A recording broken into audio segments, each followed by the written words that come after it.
¿qué tal? Sean todas bienvenidas a otro capítulo más de su espacio Ginecólogas para tu Salud. Yo soy la doctora Ariela Perrotín. Y yo soy la doctora Tere Guerrero.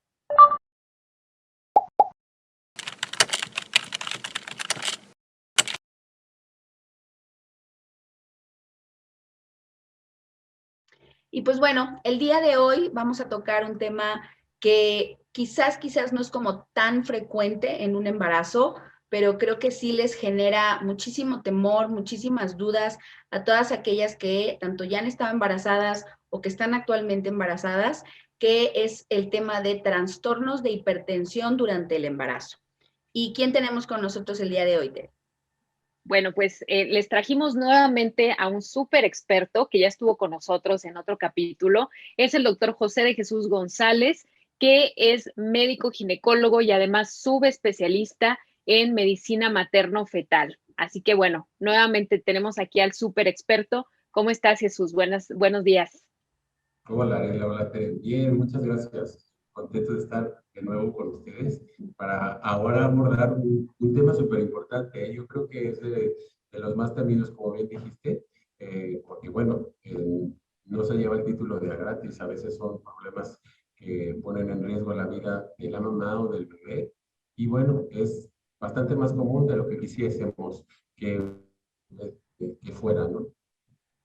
Claro, exactamente en estos casos creo que una de las principales preocupaciones que tenemos en el embarazo, pues son estas complicaciones que pueden llegar a poner en riesgo la vida de nuestras pacientes embarazadas, ¿no? Y sabemos que uno, desafortunadamente, al día de hoy, en 2021, sigue siendo una de las principales causas de muerte materna, no solo en nuestro país, en todo el mundo, ¿no? Tristemente, al día de hoy se nos siguen muriendo pacientes por estas causas y es por eso que, bueno, es uno de los temas muy recurrentes entre los congresos de ginecólogos, son temas que estamos actualizando constantemente, pero pues que también es bueno, ¿no? Que sepan las pacientes.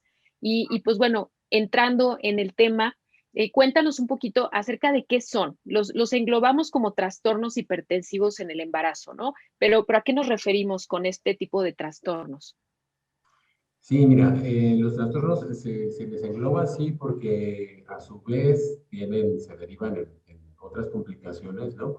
Pero los trastornos hipertensivos del embarazo son cualquier tipo de trastorno que va a llevar a una alza de la tensión arterial de la mamá embarazada, de la embarazada, y que se va a acompañar normalmente de pérdida de proteínas por la orina, edema, normalmente de los miembros inferiores, pero cada vez le vamos buscando y le vamos buscando y vamos reclasificando y añadiendo criterios diagnósticos, que no vamos a entrar mucho a detalle. Hablar de trastornos de hipertensivos del embarazo es hablar de hipertensión gestacional, de hipertensión crónica, que no es lo mismo. Estamos hablando de mamás que previamente ya tenían un diagnóstico de hipertensión, en cuyo caso se pudiese añadir una preeclampsia, por ejemplo, pero que nosotros ya teníamos identificadas a esas pacientes previamente en un mundo ideal, porque también hay que decirlo, ¿no? A veces la paciente llega y desconoce que. Lo cierto es que normalmente no aparecen antes de la semana 22. Entonces es muy difícil que nosotros podamos encontrar una alza de la tensión arterial de esa embarazada y que podamos decir que estamos en ese tipo de clasificación. Normalmente estamos hablando en este contexto de una hipertensión crónica. A veces la paciente ya trae tratamiento y a veces nosotros tenemos que iniciar un tratamiento. Sabemos que en el embarazo tenemos opciones terapéuticas, tenemos tratamientos antihipertensivos, pero que hay muchas veces que la paciente ya viene con su captopril, con su enalapril, con su tal, y hay que retirarlos porque no se llevan con el embarazo. Entonces hablamos de hipertensión crónica. Y como típicamente la paciente, cada vez las pacientes están más informadas, pues es hablar también de preeclampsia, eclampsia y síndrome de Gel. La preeclampsia es una patología que yo creo, y a mí me gusta decirlo así, nos preparan mucho para arreglar el desastre, ¿no? Pero estas patologías, lo bonito de esto es que podemos encontrar ya a través de ciertos tamizajes aquellas mamás que tienen un riesgo de padecer o desarrollar preeclampsia durante el embarazo e intentar prevenir su aparición, que luego hablaremos de ello. Pero la preeclampsia es una enfermedad exclusiva del embarazo y que normalmente se resuelve justamente cuando se finaliza el embarazo. Pero la importancia de conocer los criterios y conocer su evolución es que no se trata de que tengo preeclampsia saca el niño, porque entonces vamos a sobreañadir una complicación a esa preeclampsia que va a ser la prematuridad. Entonces realmente es un reto para nosotros como ginecólogos poder llevar a este tipo de pacientes que requieren un seguimiento especial y poder tomar decisiones de, ok, tengo una mamá con preeclampsia, pero ¿bajo qué criterios? Ahora, antes le llamamos preeclampsia severa, preeclampsia leve, y ahora ya le llamamos preeclampsia con criterios de gravedad o sin criterios de gravedad. Pues esos criterios de gravedad o no gravedad básicamente son las cifras de tensión arterial que vamos a presentar en la toma de consulta, que bueno, hablar de esto es que no es con una sola toma, tiene que ser con la paciente en reposo, tiene que ser con un buen equipo también, y con tomas separadas, ¿no? Y cuando tenemos una hipertensión, normalmente si no hacemos nada, esa hipertensión va a dañar órganos diana, fundamentalmente el riñón. Entonces nuestro riñón, el riñón de la embarazada, va a empezar a perder proteínas y vamos a ser capaces de detectar proteinuria, o sea, proteínas en la orina. Eso es otro criterio. Y además, esto se va a manifestar con una salida de líquido al espacio intersticial y vamos a tener edema, hinchazón de piernas. Y muchas veces, si seguimos la historia natural de la enfermedad, podemos entrar hasta lo que conocemos como anasarca, ¿no? La señora está hinchada toda, ¿no? Eso es lo que no queremos que suceda. Eso es preeclampsia. Y la eclampsia es cuando, además de esto que ya contamos, se nos añade convulsiones. ¿Por qué? Porque otro órgano diana es el cerebro. Entonces, cuando ya tenemos una mujer convulsionando y está embarazada, pues ya el diagnóstico está muy fácil, ¿no? Entonces, realmente eso, pues ya hemos llegado al culmen de la patología y, bueno, todo el mundo corre, todo el mundo grita, todo tal, pero para que esto suceda fisiopatológicamente, hay una evolución en la que nosotros, si intervenimos, podemos ser capaces de que no evolucione. Hay una patología un tanto compleja y un tanto específica, que es el síndrome de Hell, por sus siglas. Todo esto, este contexto de trastornos hipertensivos del embarazo, preeclampsia y eclampsia, se va a acompañar de disminución de las plaquetas, de elevación de las enzimas hepáticas en la mamá. Entonces, se conoce como síndrome de Hell. Todo esto, todos estos trastornos que de manera muy general hemos descrito, son trastornos exclusivos del embarazo y que una vez que nosotros finalizamos en la gestación, somos capaces de revertir en gran medida todo este daño causado pues por muchos factores, ¿no? Maternos e incluso fetales. Pero se intenta que a medida de lo posible no lleguemos a estas fases, ¿no? Porque hay manera de intentar diagnosticar, tamizar y prevenirlo. Claro, y es importante que escuchen esto, ¿no? Que al hablar de trastornos hipertensivos, a simple vista podría ser algo muy sencillo, como de, pues entonces quiere decir que la presión está alta, entonces dame una pastilla y que se me baje la presión, Y ¿no? ya está. Y ya, ¿no? Y ya está. Pero bueno, ojalá así fuera de sencillo, ¿no? Al hablar de estos trastornos hipertensivos, ya lo decías tú ahorita muy a grosso modo, es todo un abanico de cambios que se vienen a presentar en la mamá y que ponen, decíamos, ponen en peligro su salud, su vida o inclusive su salud en el largo plazo, ¿no? El que queden secuelas posteriores al nacimiento de ese bebé secundario a estos trastornos hipertensivos. Entonces, sí, escuchen cuando hablamos de trastornos hipertensivos o cuando escuchan de que alguien, una embarazada que traía problemas con su presión, pues sí, va más allá, ¿no? Como lo que nos estás diciendo, siempre va a ir más allá de solo tener la presión alta, ¿no? Que a veces dicen, oye, pero pues es que mi abuelito tiene 40 años con la presión alta y no le pasa nada y anda ahí como si nada, ¿no? Pero siempre sabemos que el embarazo, como dice la doctora Ari, o sea, es una situación especial, diferente, ¿no? Entonces, y más en estos casos de trastornos en el embarazo, hablando de estos trastornos hipertensivos. Sí, totalmente diferente. Entonces, definiendo hipertensión, en una embarazada es arriba de 140.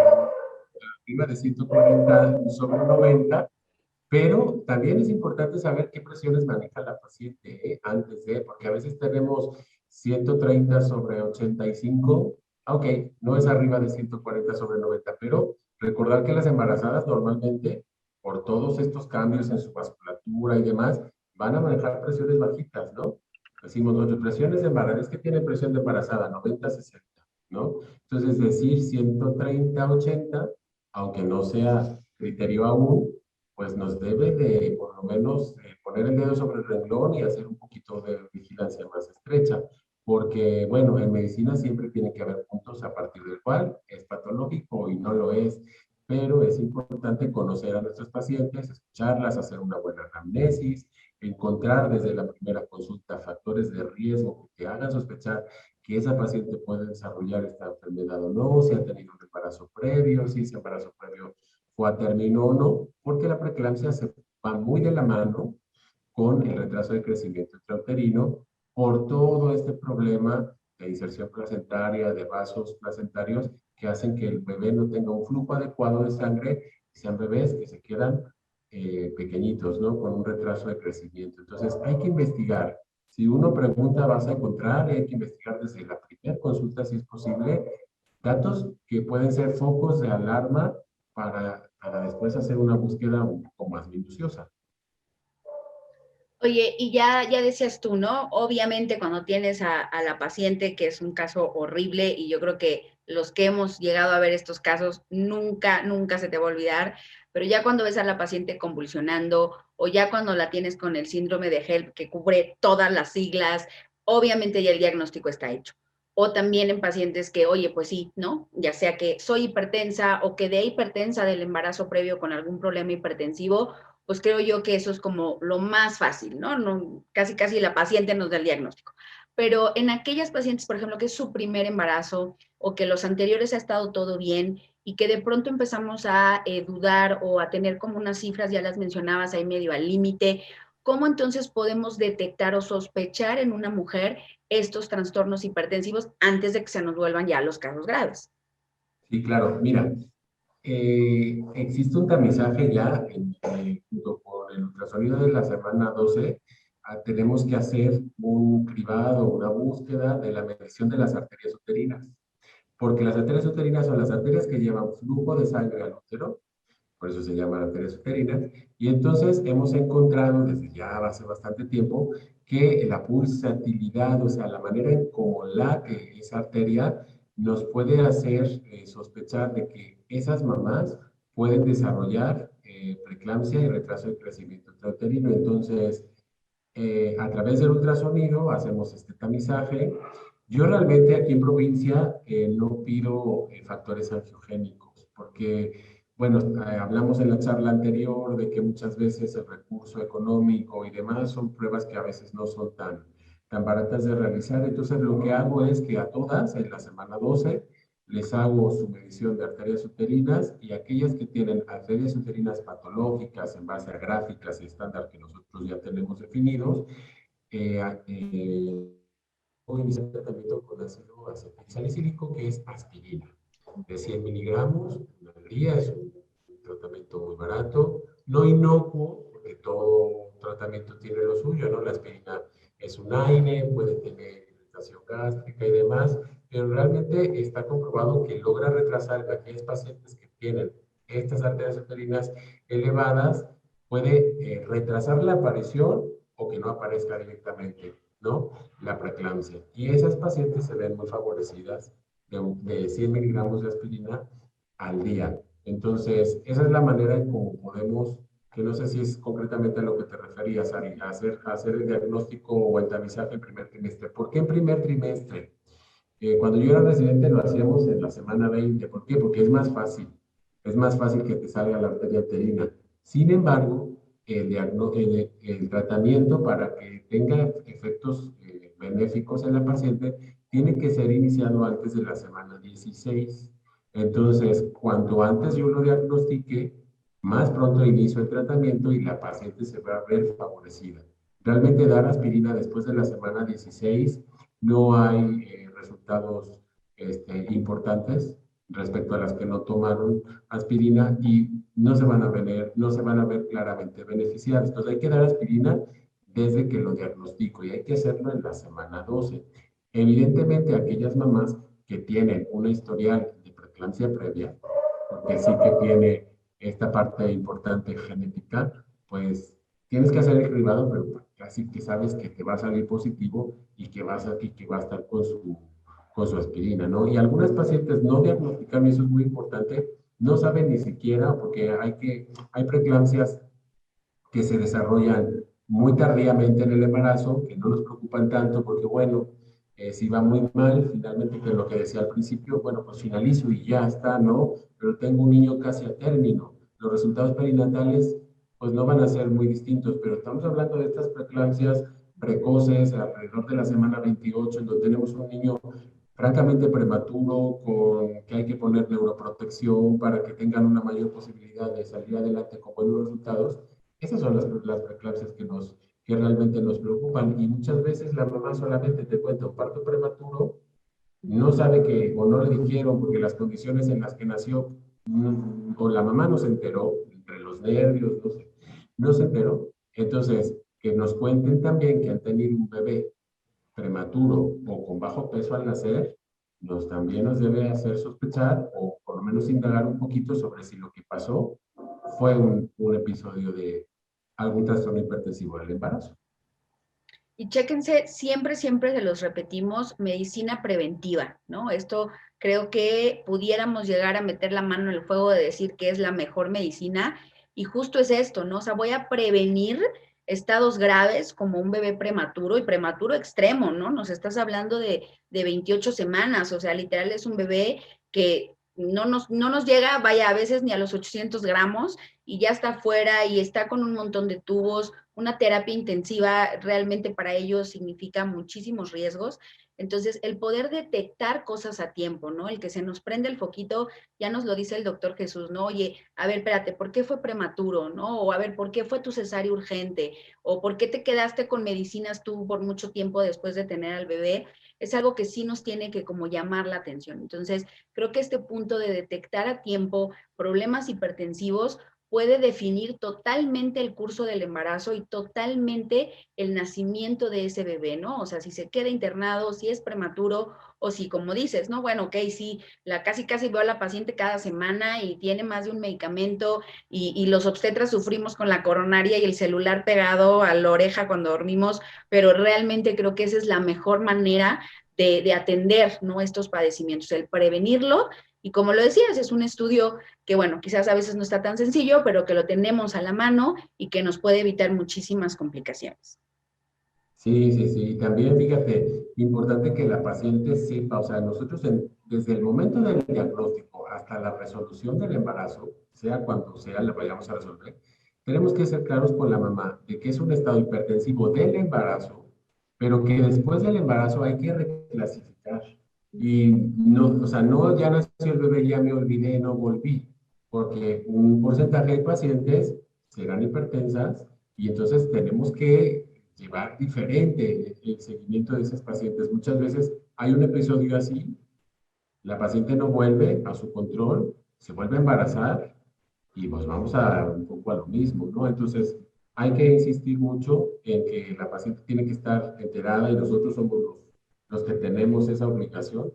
Bueno, hablo de la mamá, pero en realidad son los papás. O sea, evidentemente la mamá es la paciente, pero es un problema que también tiene repercusión en el feto, ¿no? Entonces, tenemos que ser claros con ellos, con la pareja, hablando de pareja, de que es un problema que una vez que se resuelva el embarazo, es verdad, si no hay embarazo ya no hay preeclampsia, si ya no hay placenta ya no hay preeclampsia, pero ¿cómo quedó la mamá después de esto? Pues vamos a estudiar lo que es un poquito, ¿no? ¿Hubo daño renal? ¿No hubo daño renal? ¿Se volvió hipertensa? ¿Ya no lo es? ¿Todo bien? ¿Todo normal? En fin, creo que también eso es importante. Claro, sí, justamente lo decía yo al principio del capítulo, ¿no? Sabemos que los trastornos hipertensivos están muy ligados, tristemente, a lo que es la muerte materna, pero habíamos estado dejando de lado, hablando de los médicos, habíamos estado dejando de lado esta paciente que no fallece, pero queda con unas secuelas tremendas, ¿no? Actualmente hablamos de algo que se llama morbilidad materna extrema, que hasta hace algunos años la gente no sabía, muchos médicos no sabían todavía ni siquiera de qué estaban hablando con ese tema. Y es esto, ¿no? Son estas pacientes que ya quedaron con alguna secuela importante, que tal vez ya quedaron hipertensas, lo decías hace ratito, con daño renal, y que sí es súper importante, número uno, que se tengan esta conciencia de que se dio esta consecuencia en su salud, y número dos, que se lo hagan saber a su médico. Idealmente sería antes de considerar nuevamente un embarazo, y si ya están embarazadas es de suma importancia que su médico lo sepa, ¿no? Como decías tú, a veces son detallitos que dentro de la misma historia clínica pues no nos lo dicen tan ciertamente o tan específicamente de, doctora, fíjese que tuve preeclampsia y estuve hospitalizada tantos días, sino que nos dicen, pues sí, es que fíjese que me quedé más días de lo normal después de mi cesárea, o es que me tuvieron que meter a terapia intensiva, o es que fíjese que dicen que convulsioné y ya, pero pues yo desperté ya en la terapia intensiva y no me enteré de nada, ¿no? Entonces, este tipo de incidentes, créanos, a nosotros nos frunce la coronaria de verdad cuando nos enteramos de estos antecedentes, porque créanos que son muy importantes, ¿no? Ya lo mencionabas. Y bueno, hablando justo de esto, ya en otro capítulo hablábamos de todos estos estudios de ultrasonido y todo este protocolo de estudio que hacemos dentro de un control prenatal normal, digamos, o estándar. Pero, ¿qué pasa en estas pacientes que ya las detectamos o bien ya tienen un riesgo muy alto para presentar un trastorno hipertensivo o ya tienen un trastorno hipertensivo? En ellas va a cambiar el control prenatal, las vamos a seguir viendo igual como a las otras embarazadas, o aquí, ¿qué diferencia va a haber en este control del embarazo? Sí que hay diferencia, ¿no? Porque el seguimiento es más estricto. Como definición, y lo dije antes de la semana 22 no va a haber preeclampsia. Y yo siempre le cuento a mis pacientes que a partir de la semana 24, 25, dependiendo del contexto en donde nos encontremos, son fetos viables para la vida. Entonces empieza a ser importante el peso fetal, el percentil fetal que antes hablábamos, ¿no? Entonces, una paciente que fue diagnosticada o que tiene en el primer trimestre este riesgo elevado de preeclampsia, tenemos que darle un seguimiento normalmente desde la semana 28. ¿Para qué? Primero, para tener sus controles de tensión arterial, que yo desde el inicio, rebasando la semana 24, les hago hacer su diario, ¿no? Me vas a apuntar tal, tal, tal. Recordar que la toma sucesiva de presión arterial genera presión arterial más elevada. Entonces, a veces la paciente se obsesiona y se la vuelve a tomar, y se la vuelve a tomar, y se la vuelve a tomar, y queda el brazo rojo. Entonces, eso no. Yo normalmente les digo que vayan alternando días, les explico que tiene que ser en reposo y me van anotando en una libretita sus presiones. Porque a veces también existe la famosa hipertensión de la bata blanca, ¿no? O sea, es una hipertensión reactiva que a la hora de encontrarse con nosotros, qué miedo, a ver qué me va a decir el doctor, pues a cualquiera se le dispara la presión arterial. Y de pronto ellas dicen, no, pero es que yo en mi casa la tenía normal, se lo juro, ¿no? Y tú con el antecedente dices, ¿le creo o no le creo? Entonces es importante que ella traiga su historial y hay que evidentemente tomar la presión en cada consulta y pedir analítica que nos pueda orientar hacia lo que hablábamos antes. Es una hipertensión que nos ha sido capaz de provocarnos, nos está empezando a dañar los órganos, fundamentalmente hígado, riñón, entonces hay que pedir pruebas de funcionamiento hepático para ver cómo están las enzimas hepáticas, hay que pedir orina. Yo ya no lo pido, y yo creo que ustedes tampoco, la orina de 24 horas, sino que pido el índice de proteína creatinina porque es más práctico, no tiene que estar la señora recogiendo la cubeta de la orina, entonces es más fácil enterarnos si hay proteinuria o no la hay, y evidentemente si ya estamos en el contexto de una preeclampsia instaurada, lo que antes decíamos preeclampsia leve, porque tenemos criterios, pero que la paciente clínicamente aún está bien, hay que centrarnos mucho en el crecimiento del bebé, porque preeclampsia y retraso de crecimiento intrauterino van muy de la mano. Entonces tenemos que hacer ultrasonidos seriados, normalmente cada 15 días, para llevar un control de crecimiento fetal y a su vez para ver clínicamente esa paciente cómo está. Si ya tenemos proteinuria, si tenemos cifras de presión arterial arriba de 140-90 y empieza a ver signos clínicos de patología a órgano diana, como puede ser edema, acúfenos, me zumban los oídos, perdón, sí, acúfenos, fosfenos, veo lucecitas, doctor. Entonces ya estamos en un panorama en el que no vamos a estar muy tranquilos. Y como dicen ustedes, o sea, la coronaria a reventar, porque sí son pacientes que nos preocupan, porque hasta el día de hoy, si nuestro Sistema Nacional de Salud publica semanalmente las muertes maternas, y entonces antes del COVID, pues estaba la hemorragia, ¿no? Y después estaban los trastornos hipertensivos del embarazo. Pues ahora ya está el número uno, pues muertes maternas por COVID. Desafortunadamente es un problema mundial, ¿no? Después siguen estando las hemorragias y después están los trastornos hipertensivos del embarazo. Entonces, es un tema que preocupa mucho porque las muertes maternas siguen existiendo, por estadística siguen existiendo, aun cuando estés en las mejores condiciones, en las mejores manos, en el mejor hospital. El estar embarazada tan solo, lo vamos a decir bajito por la doctora Ariela, pero el estar embarazada es un riesgo, ¿no? Debí silenciar Es antes un porque riesgo. Sí, la hipertensión de bata blanca ya me va a dar, entonces. exacto. Pero todo va a estar muy bien, todo va a estar muy bien. Entonces, sí, realmente sí, es un seguimiento más estricto y evidentemente, de acuerdo a lo que tú has pedido, a las cifras de presión arterial, a su orina, eh, si existe presencia de proteinuria o no, y a la clínica de la paciente, pues tú vas pidiendo más cosas, ¿no? Porque de entrada, eso es lo básico que tienes que pedir a una paciente para más o menos orientarte hacia cómo la clasifico, me quedo en hipertensión, pero con datos no de alarma, ¿no? Lo que antes era hipertensión leve, criterios de gravedad o no criterios de gravedad, y en base a eso vamos tomando decisiones. Entonces, las decisiones se toman en base a la salud de la mamá, o sea, al estado clínico de la mamá y analítico de la mamá, pero tenemos otro paciente. El paciente es el feto. Nosotros vemos dos pacientes, entonces tenemos el fetito como paciente y la mamá. Entonces, la mamá puede estar estupenda, pero el bebé ya no. O al revés. Entonces, hay que tomar decisiones en su justa medida para que no tengamos una mamá en cuidados intensivos por intentar prolongar y prolongar y prolongar más ese embarazo que desde luego se suele decir, no, no hay incubadora mejor que el útero.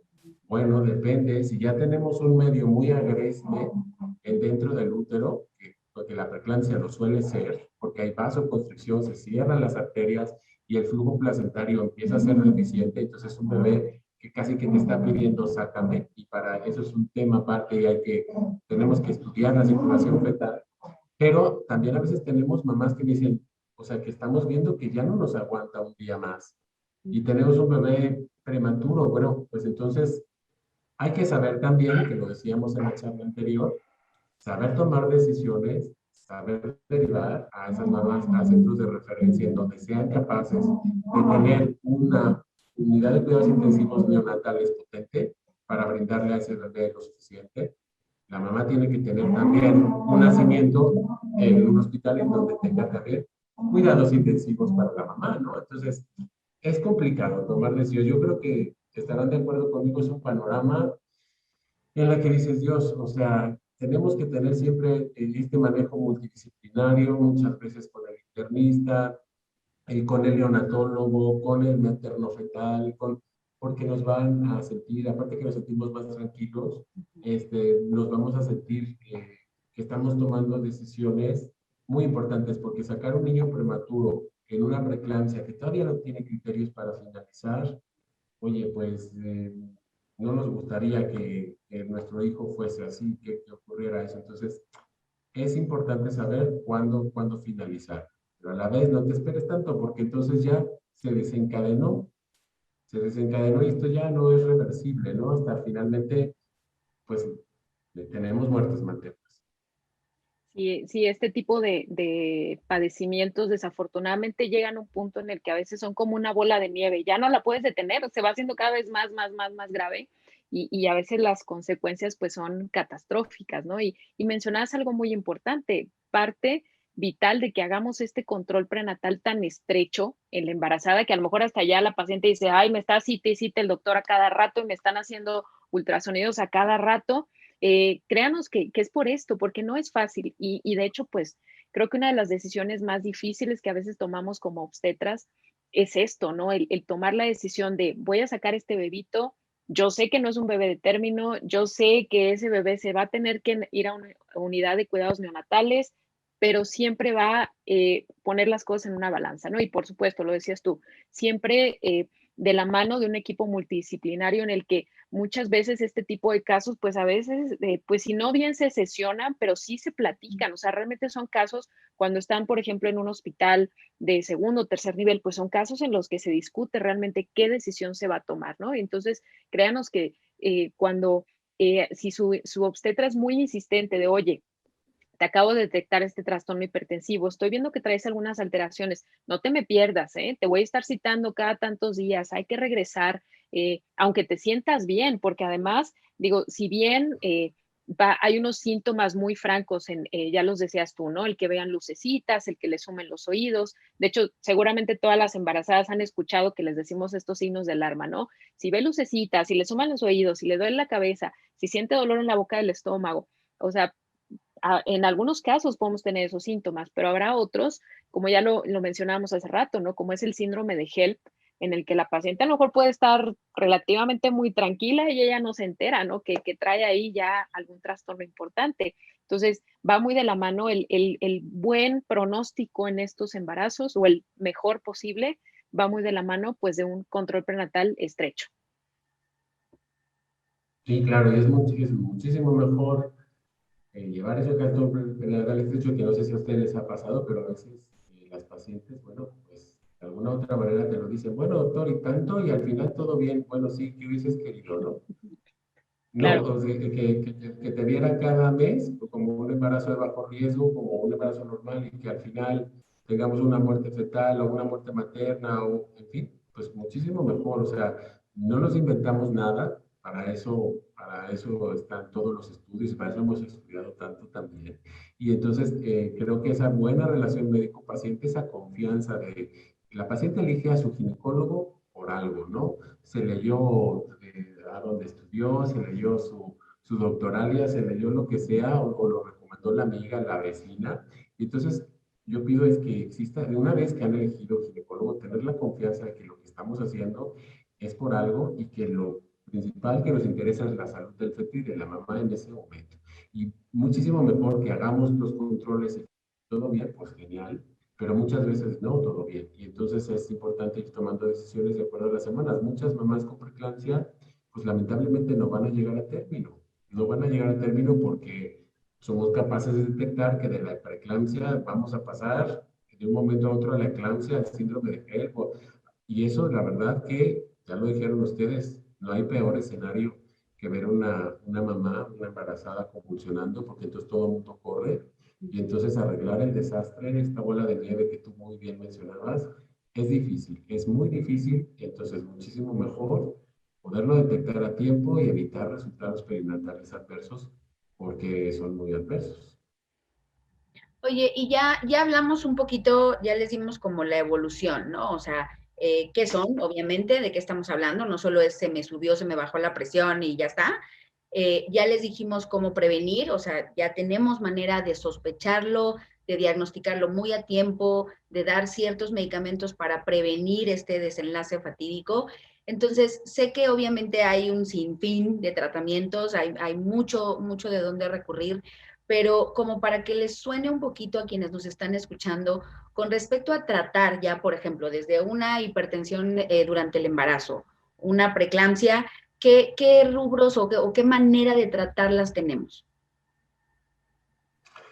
Pues casi todos los trastornos hipertensivos del embarazo finalmente van a requerir tratamiento médico, ¿no? Es importante saber que la mayoría de los antihipertensivos, o sea, nosotros contamos a lo mejor con 3 o 4, ¿no? El labetalol, por ejemplo, aquí en provincia no tenemos labetalol, sé que en la Ciudad de México sí tienen, ¿verdad? No, no en todos Sí, lados. el No. labetalol.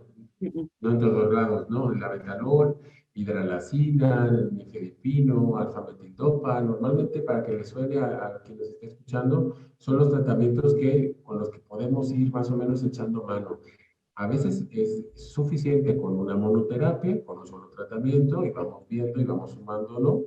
Y hay pacientes que tenemos que utilizar, y después del alfametildopa le añado el nifedipino, y después del nifedipino le añado la hidralazina, y después de la hidralazina, en fin, de acuerdo a la evolución de cada paciente, pero casi todas van a requerir finalmente tratamiento médico. Evidentemente, esto es multifactorial también, porque algunas pacientes dicen, doctor, pero el ejercicio y los buenos hábitos, desde luego que ayuda, pero aquí hay un problema de vasculatura placentaria, que eso ya se empieza a instaurar y tenemos que bajar la presión de alguna manera, pero que el ejercicio físico ayuda, bueno, si lo hacemos desde el inicio del embarazo, va a ayudar, desde luego, el no tener obesidad añadida, que es también una epidemia que vivimos ahora, va a ayudar también, o sea, todo ayuda, pero no es determinante, ¿no?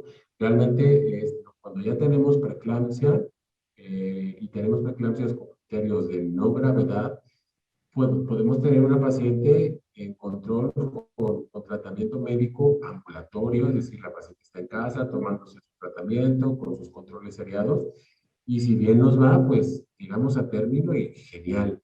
Pero a veces de preeclampsia vamos subiendo de categoría, vamos añadiendo antihipertensivos y es lo que decimos, pues preeclampsia con criterios de gravedad o que ya nos agotamos el tratamiento, no tenemos los objetivos de presión arterial, que se nos sigue elevando, se nos sigue elevando y vamos encontrando focos en el ultrasonido, en la exploración física, en la clínica de la paciente, que finalmente nos va haciendo tomar decisiones de finalizar. Entonces, el sulfato de magnesio normalmente lo utilizamos una vez que la paciente ya está hospitalizada, porque también nos ayuda mucho a encontrar cifras de tensiones más óptimas, pero el sulfato de magnesio se utiliza también como neuroprotección fetal para que el desarrollo del sistema nervioso del bebito sea mejor. ¿Por qué? Porque estamos hablando de bebés prematuros casi siempre.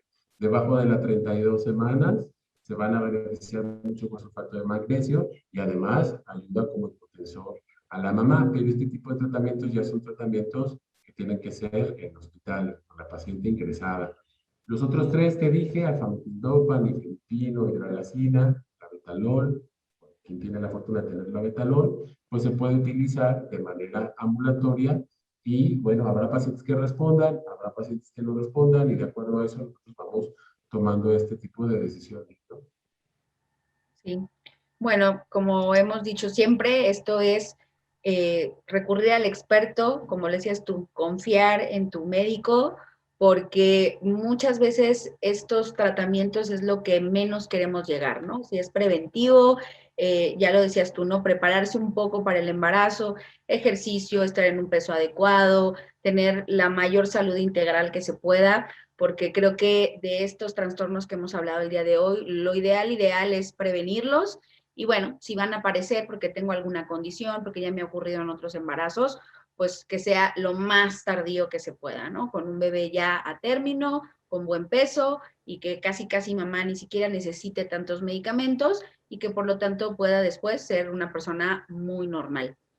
Yo a manera de conclusión de este tema, creo que lo que más me resuena, aparte de la medicina preventiva, es llevar el control prenatal, porque lo decías tú también, Jesús, ¿no? Oiga, vine tantas veces para que todo saliera bien. Pues es que eso es lo que queremos, ¿no? Creo que eso es el objetivo de toda la medicina, el al final entregarte un bebé sano, que llegues a casa tú también sana como mujer, que sean la familia feliz y que realmente aquí todo se quedó en controles que quizás eran de más, pero controles que fueron, pues por algo los hicimos, ¿no? Por algo pedimos estudios, por algo te dijimos ven en 2 semanas, por algo vuelves al ultrasonido. Entonces, yo me quedaría con la parte en la que por algo es el control prenatal. Estos diagnósticos se oyen, pues la verdad es que muy catastróficos. Nadie quiere pasar por esto, créanme, ni como obstetra, ni como médico, ni como paciente. Nadie quiere llegar a estos diagnósticos y mucho menos a estos tratamientos que a veces que pueden ser tan invasivos. Entonces, me quedo con la parte en la que sigan su control prenatal, crean y confíen en su obstetra cuando les decimos necesito más pruebas, necesito otros estudios, otro colega te va a ver por algo, entonces por favor hagan caso a esto y ya lo decías tú, Tere, también en otro capítulo, si de pronto, ¿no? Es como, ay, pero es que yo me siento súper bien, ¿no? ¿Para qué voy? ¿Para qué me lo hago? Pregunten simplemente en la consulta, oye, ¿por qué me estás mandando eso? ¿No? ¿O por qué crees que tenga que hacerme tal cosa? Porque creo que eso también a veces, con este ir y venir nuestro de no la quiero preocupar, pero sí le dije, pero no le dije, a veces nos quedamos cortos en la información. Entonces, mi consejo de siempre es, no se vayan de la consulta si no le hemos resuelto sus dudas, si te queda por ahí alguna preguntita de, oye, pero ¿por qué? Creo yo, por lo menos yo siempre lo digo, las embarazadas tienen esta diferencia, ¿no? De, pues va, mándame un WhatsApp a las 3 de la mañana preguntándome por qué la preeclampsia es un probable diagnóstico en mi caso, porque creo que sí son diagnósticos que asustan mucho y que obviamente queremos prevenir. Claro, y bueno, también que si bien escucharon toda esta información que puede llegar a dar miedo, ¿no? Decir, oye, qué miedo, y qué tal que si en mi próximo embarazo me pasa eso, ¿no? Digo, ya tenemos tratamientos, deben de entender también, y esto es algo que creo que también para quienes lo escuchen, sí me gustaría dejar muy en claro que, como decíamos hace ratito, hay ciertos factores que pudieran mejorar el pronóstico de la preeclampsia, pero aquí al ser una condición propia del embarazo, ya decíamos, créanos, en el embarazo, así como la preeclampsia, hay un montón de padecimientos que solo se van a dar en el embarazo, ¿no? Recuérdense que el embarazo nos cambia completamente toda la fisiología, la anatomía, todo cambia en este periodo. Y es una condición propia del embarazo que también hagan caso de su médico, como decía Sari, o sea, hagan caso de su médico. Yo sé que puede sonar un poquito de qué miedo y oye, me van a dar un montón de medicamentos y no le vayan a hacer daño a mi bebé. No, no, mejor voy a meditar y me voy a relajar y voy a vibrar alto para que se me baje la presión. Aquí sí debemos de ser muy claros que este tipo de padecimientos se cobra la vida de la mamá. Darle una confianza tremenda a nuestro obstetra, más aún si en estos casos están de la mano de un especialista perinatólogo. Si se les manda un tratamiento, de verdad, es porque ya se decidió que es el mejor para ustedes, ¿no? Entonces, muy de lo que decimos siempre, acercarse al experto, aquí sí, en este tipo de padecimientos, como son los trastornos hipertensivos, de verdad, apéguense a las indicaciones de su obstetra, pregunten, como dice Ari, pregunten y estén bien atentas a todos los datos, signos de alarma que les llegue a dar su médico.